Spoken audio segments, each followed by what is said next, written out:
Welcome everybody to What's Good with JJ on Kick the Media. How's everybody doing? We are on episode 2, season 1 technically I guess. We're going to be talking about some cannabis and some fitness today. So, like we said, we're going to be trying doing this show on every Tuesday and Thursday at 7 o'clock Eastern. Hopefully everybody can hear me. Thank you guys very much for listening in. Hope you guys have listened to the first podcast. If you guys are unable to listen to it, you can simply just go to kickthemedia.com. That was kickthemedia.com. You can also find us on all social media platforms, Instagram, Twitter, and all the lovely sites by simply just going to just type in Kick the Media, like it was twitter.com/kickthemedia, instagram.com/kickthemedia. So today's going to be a pretty interesting episode. I was a little bit nervous to do it, but I'm not going to lie, but why not? So if you guys aren't aware, there is a episode for Phone Tag News coming up this Saturday. You guys should stay tuned with all the stuff in the political world going on. I think we may bring that up on this show. But let's just get into this off the bat. Something that's dear to my heart, at least, is working out, fitness. And recovery as well too, besides that.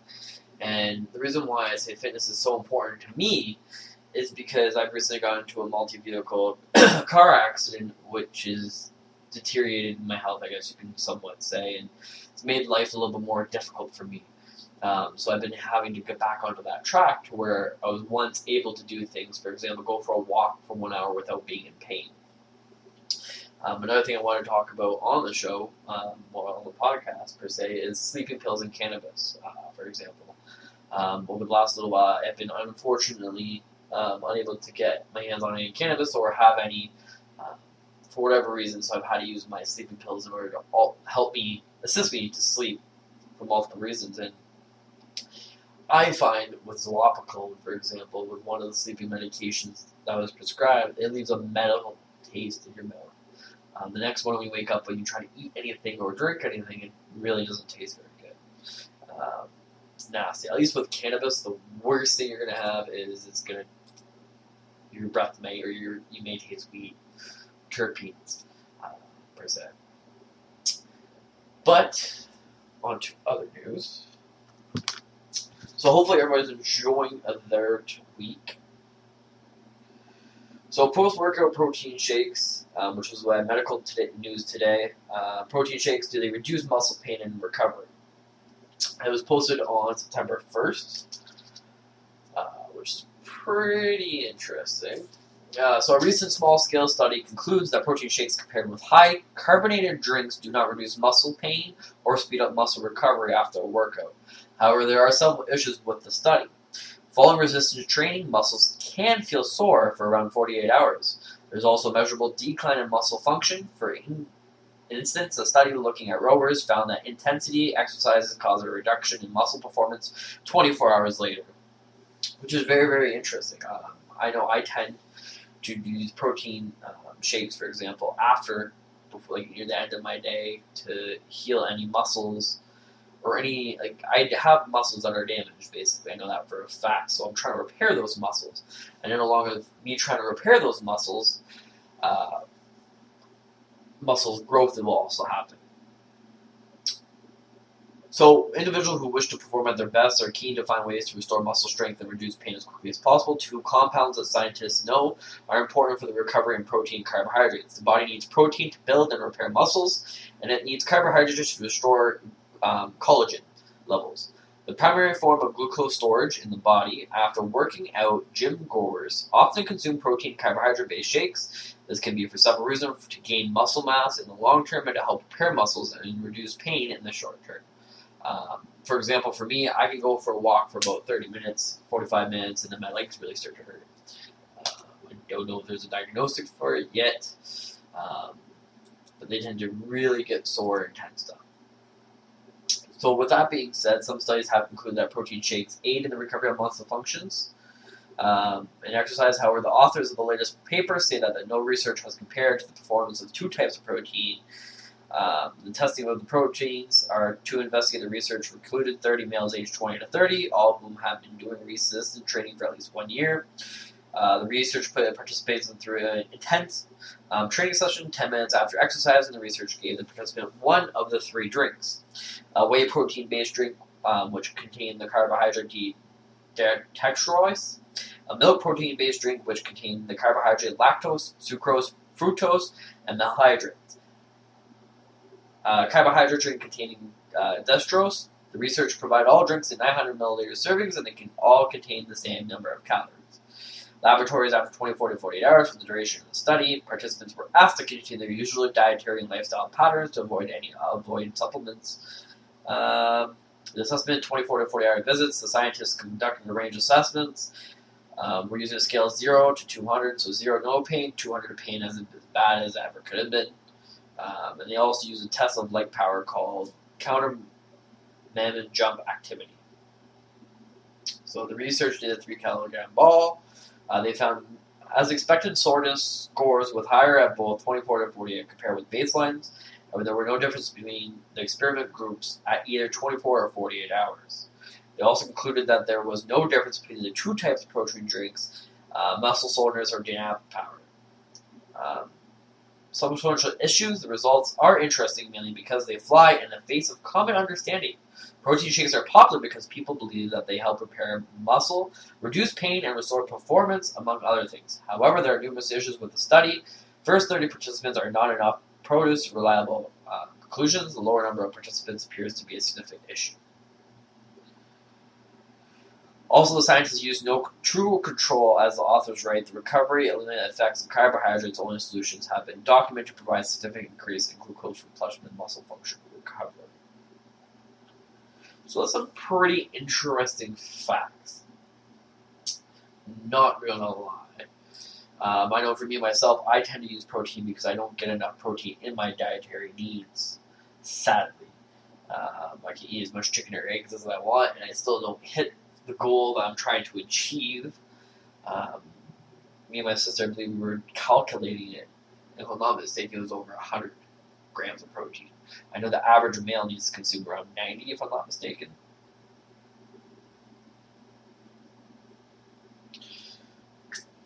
So, I tend to use chocolate milk. That might be a myth. I might have to figure that myth out. But if you guys can do me a huge favor, you can certainly follow us, share us by simply going to www.kickthemedia.com. We have a couple different podcasts. Just trying to pull up the next article here.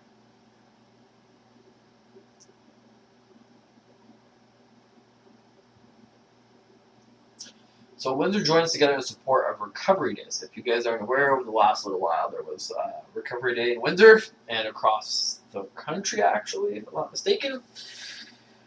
4 days ago, by Jennifer LaGrazzi from the Windsor Star. At a young age, Kayla sprawled into addiction to numb her emotions, a journey that she recounted to a crowd in Windsor's Land Race Park on Saturday. After facing charges for possession of illegal drugs and impaired driving in 2017, she declined to leave Kitchener and get help. I came to Windsor for a rehabilitation center and to kind of just have a new start and really know that I'm powerless to drugs and alcohol. She shared her story at the Addiction and Recovery on Recovery Day at Windsor, Essex, the 6th annual event run in partnership with numerous community organizations celebrating September as Recovery Month and support to those on the path to or in recovery from addiction. We want to remove the stigma of being hidden away, Recovery Day organizers Wes Mastola told the Star. We want a face, a voice to be recognized, and people to see that addiction is real, and let's face it together. Mayor Drew Duggan was one of the first speakers at the event and shared a personal story of addiction in his family. For all those of you who have struggled with addiction, something that I don't personally know about, but something that I've seen firsthand in my family, I say congratulations. I know it's a struggle. I know it's not easy. Dilkins then read a proclamation that declares September 14th of 2019 and Recovery Day in Windsor. So that's very interesting news, and congratulations to Windsor. It's sad that I wasn't there to celebrate it with you guys, but to each their own. So hopefully you guys are enjoying this episode. If you guys can hit that like button or smash that like button, I'd be greatly appreciated.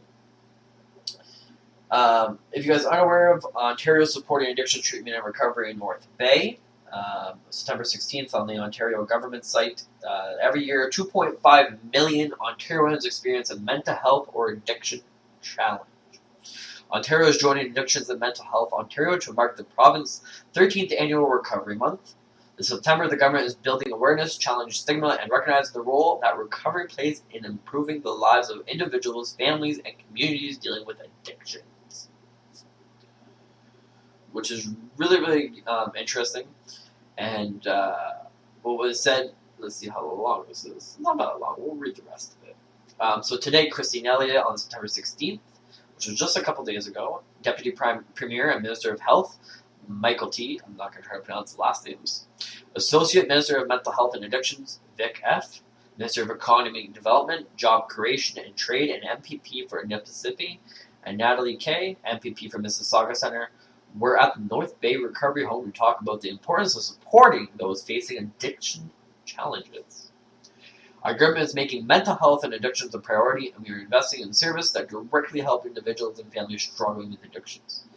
Said Elliott, during Recovery Month, our government is working with our partners like Addiction and Mental Health Ontario to build awareness, reduce stigma, and support more Ontarians in their journey toward mental wellness and recovery. Together with Addictions and Mental Health Ontario, our government recognizes that through the support of the local community, treatment can be effective and people living with addiction can recover, said Michael T., Associate Minister of Mental Health and Addictions. This September, I encourage you and your family to attend a Recovery Month event near you so that together we can make a difference. This year, Ontario made an additional investment of more than $1.3 million to support people, families, and caregivers in the North Bay and Mississippi area living with mental health and addiction challenges. This will help enhance opioids and addiction treatment, crisis services, and supporting housing in the region. This increased funding to our community is a part of our government additional investment of $174 million this year in addictions and mental health services. We will continue to work with local front care providers and dedicated organizations like Addiction and Mental Health Ontario to ensure effective treatment and support is available to those who need it. We are thrilled the Ontario government is joining us in recognizing the importance of Recovery Month. Members look forward to working with the government to make it even better for people recovery journey, said Andrea S., CEO of AMHO.